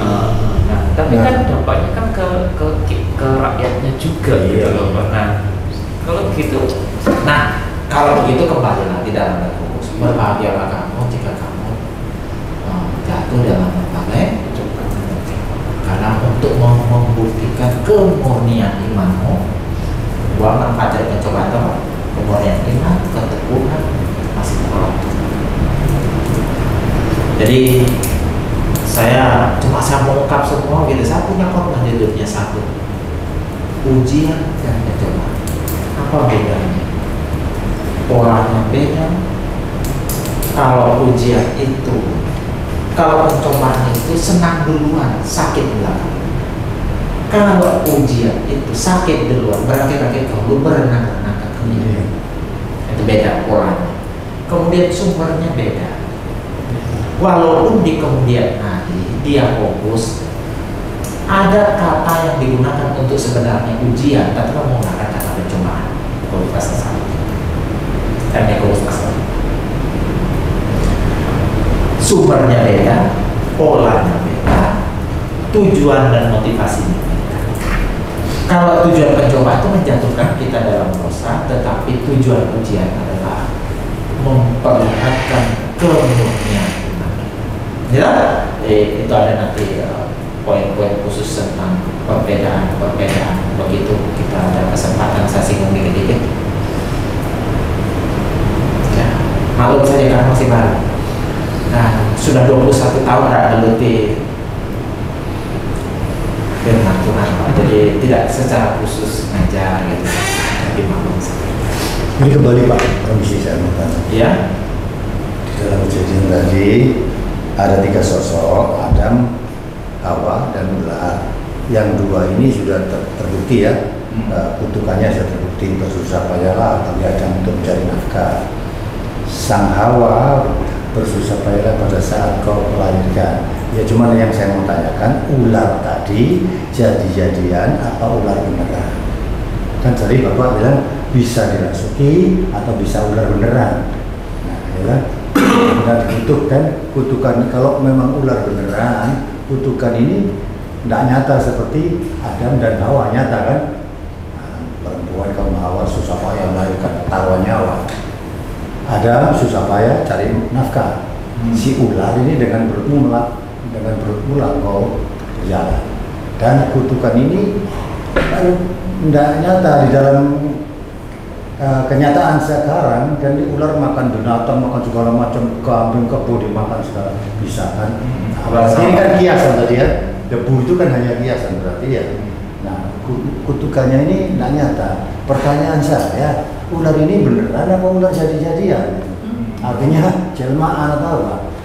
Supaya kalau nanti ada pertanyaan. Jadi saya mau kombinasikan Pak Hadi begini. Jadi saya lebih condong kepada yang kedua. Ularnya ada, tetapi penggerak di belakangnya itu dia adalah agennya iblis. Jadi ular itu digunakan oleh iblis untuk nah kemudian kutukannya kita lihat Bapak.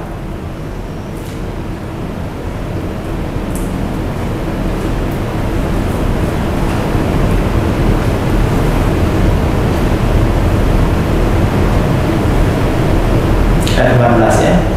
Lalu berfirmanlah Tuhan Allah kepada ular, karena engkau berbuat demikian, terkutuklah engkau di atas segala ternak, ya, dan di antara segala binatang hutan.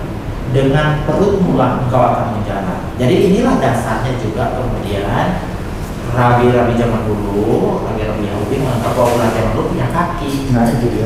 Jadi punya kaki karena dia kerjasama dipakai oleh setan, dia juga kena dampaknya, sehingga pada akhirnya menjalar dengan perut. Dan dengan bentuk tanahlah engkau akan memakan seumur hidupmu. Aku, ini kutukan buat setan, aku akan mengadakan permusuhan antara engkau dan perempuan ini. Ini sebenarnya tidak menunjukkannya kepada ular. Antara keturunanmu dan keturunannya akan meremukkan kepalamu dan engkau akan meremukkan tumitnya. Nah ini yang saya bahas rencana beberapa minggu ke depan. Artinya begini, nanti kita akan lihat kata tumitnya itu aku. Dan ini menunjuk kepada siapa? Nanti kita pelajari, karena ini makanya saya tidak langsung sekarang karena panjang. Nah, meremukkan kepalanya siapa? Kepalanya iblis. Dengan meremukkan, dan engkau akan meremukkan tumitnya. Kata-kata tumit itu nanti kita akan bahas dalam bahasa aslinya. Itu mengarah kepada siapa? Supaya kita paham benar tentang sanksi yang tadi kepada ular sudah. Jadi saya punya keyakinan begini Pak, saya punya keyakinan pribadi. Ular itu bisa jadi zaman dulu seperti keyakinan Rabi orang Yahudi, bahwa dia berjalan tegak. Jadi dia punya kaki. Kayak nogo berarti. Ya. Yang kedua, setelah itu ketika dia sanksinya buat ular itu dia kemudian merangkak sana oleh kaki itu. Ya kan? Tapi ini buat ularnya, buat iblisnya. Kamu akan keturunannya akan meremukkan kepalamu dan engkau akan meremukkan tumitnya. Itu berbicara nanti dia dengan antara iblis dengan itu sesuatu yang berbeda lagi ya, beda konsepnya ya.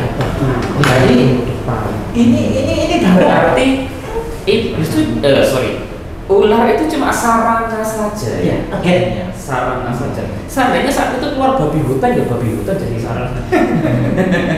Nah, ada berapa pemahaman? Jadi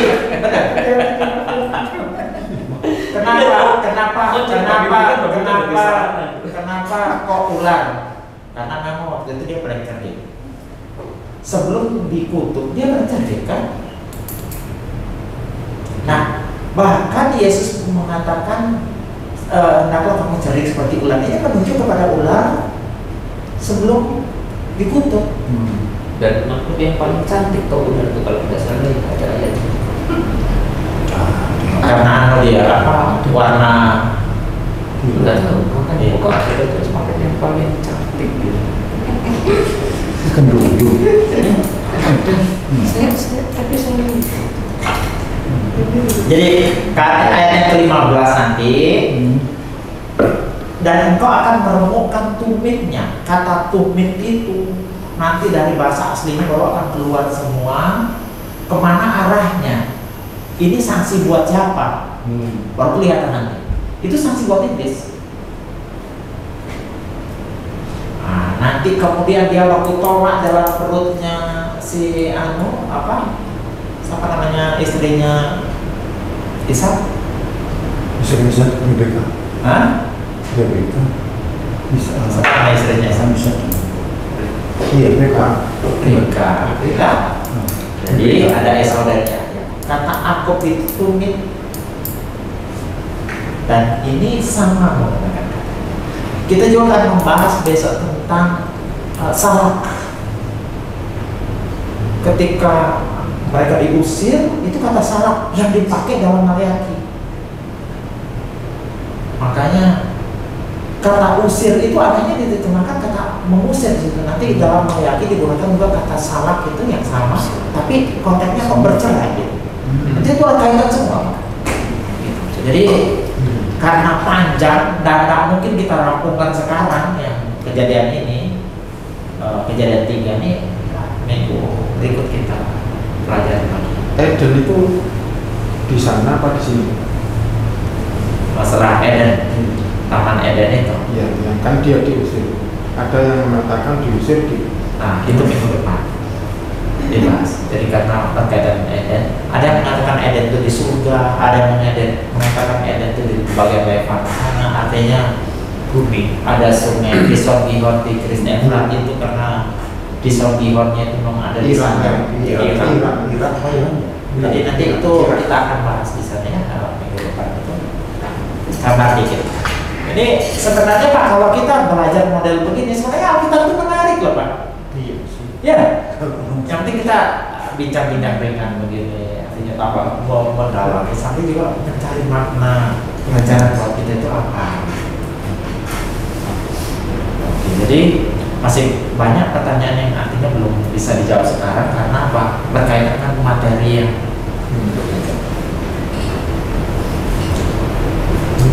mungkin sudah tidak ada lagi. Ya, waktunya malam. Ya.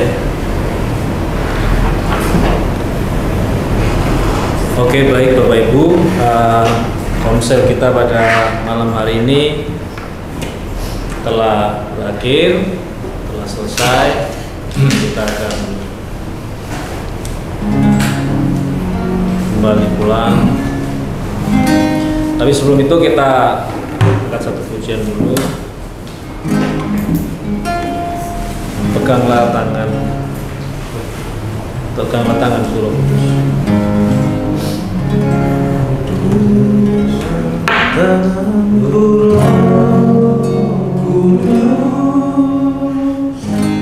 Setiap hari ku tak dapat jalan sendiri tanpa Rohmu. Peganglah diriku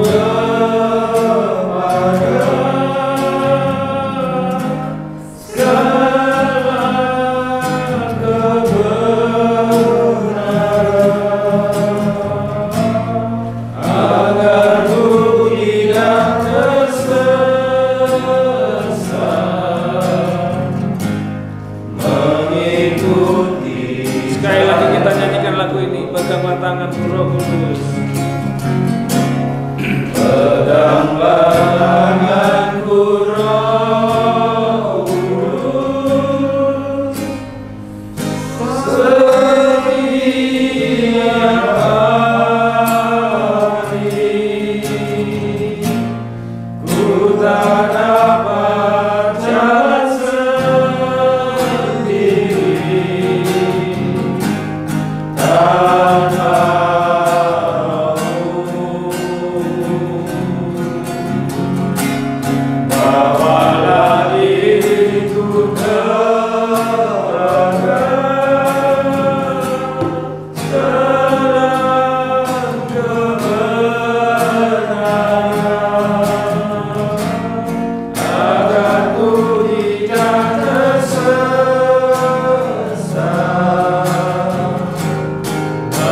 ikuti jalanmu. Kudus, kudus, kudus, kudus Tuhan, kudus namamu.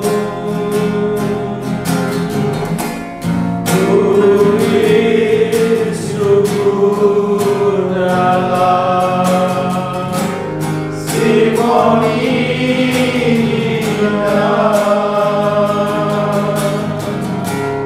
ajaib, ajaib Tuhan, ajaib namamu.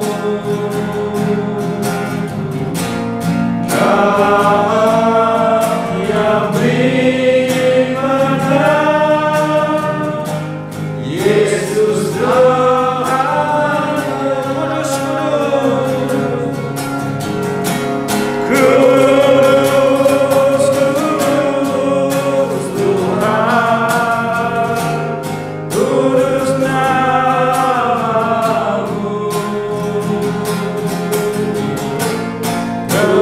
Beri syukurlah simoni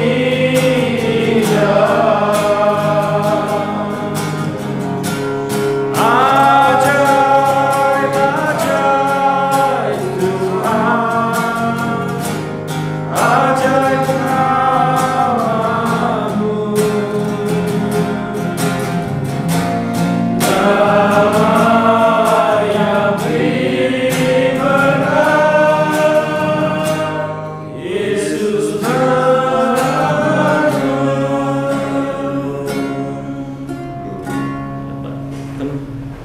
Bapak sekali kami sudah belajar tentang Kejadian 3. Dengan melihat ini Tuhan, kami sadar tanpa Roh Kudus yang memegang tangan kami, betapa mudahnya kami jatuh. Karena itu bimbinglah kami terus, Roh Kudus, sehingga dalam menghadapi strategi iblis yang berusaha menjatuhkan kami bisa menang. Kami menghadapi iblis yang menggunakan agen atau alat-alat yang bisa membuat kami terjerumus menentang kehendak Tuhan. Berikan hikmat-Mu buat kami, supaya pada akhirnya kami benar-benar serupa dengan Engkau, bukan karena kami mengikuti kemauan iblis. Oh Tuhan, terima kasih, terima kasih. Ampuni salah dan dosa kami Tuhan, yang sering kami lakukan karena melanggar kehendak dan kebenaran firman. Dan kami percaya darah anak domba itu menyucikan kami, melayakkan kami, sehingga kami boleh menghadap di tangan yang kudus. Tuhan, saat ini juga kami berdoa bagi setiap sidang jemaat Tuhan yang tidak bisa hadir. Kami berdoa bagi Pak Sugi, berdoa bagi Pak Win, berdoa bagi Pak Teguh, dan segala kami yang lain yang tidak bisa kami sebutkan satu persatu. Tuhan, mari Kau campur tangan Tuhan, ringankan langkah mereka untuk bisa datang beribadah bersama-sama dengan kami, belajar kebenaran firman. Jika mereka sedang mengalami sakit penyakit, Tuhan sembuhkan. Jika mereka sedang mengalami beban yang berat, persoalan ekonomi, persoalan apapun itu, Tuhan, kami percaya Engkau adalah Tuhan, Engkau adalah Raja di atas segala raja, sanggup berkati mereka. Segala masalah mereka Engkau selesaikan. Kami juga berdoa bagi setiap kami yang hadir saat ini, Tuhan. Engkau melihat keadaan kami satu persatu. Kami yang punya masalah ekonomi, Tuhan, mereka berkati. Segala upaya ikhtiar kami, Tuhan, biarlah Engkau campur tangan, Tuhan, sehingga berkat-berkat yang melimpah mengalir dalam kehidupan kami. Tingkap-tingkap di langit, di surga, di atas dicurahkan berkat melimpah dalam kehidupan kami. yang punya masalah keluarga Tuhan, mari Engkau pimpin kami, sertai kami dan berikan kami solusi. Kami yang punya masalah kesehatan juga Engkau sembuhkan kami Tuhan, karena kami tahu adalah sumber Tuhan, sumber kesembuhan itu sendiri. Dan segala masalah apapun Tuhan yang kami hadapi saat ini Tuhan, tidak ada yang tersembunyi di hadapan. Dan kami percaya Tuhan Engkau adalah Allah kami yang hidup, yang akan menolong kami sesuai dengan waktu dan rencana Tuhan. Terima kasih Tuhan, terima kasih. Dan ajar kami untuk tabah, menunggu, menanti jawaban yang datangnya Tuhan. Mari kasih Tuhan, kita angkat tangan kita terima berkat. Kasih karunia dan damai sejahtera yang datangnya dari Allah. Pertolongan yang datangnya dari Tuhan kita Yesus Kristus, pembentaran dan pemeliharaan yang datangnya dari Roh Kudus akan menyertai engkau, menjaga engkau, memelihara engkau, melindungi engkau, mulai dari sekarang ini sampai maranatha, sampai Yesus datang untuk kedua kalinya. Semua yang percaya katakan amin. Mohon maaf, bagus minta tolong kita. Ada WA mendadak, tolong bantu doa buat kakak saya dulu. Dia sudah pensiunan DPR.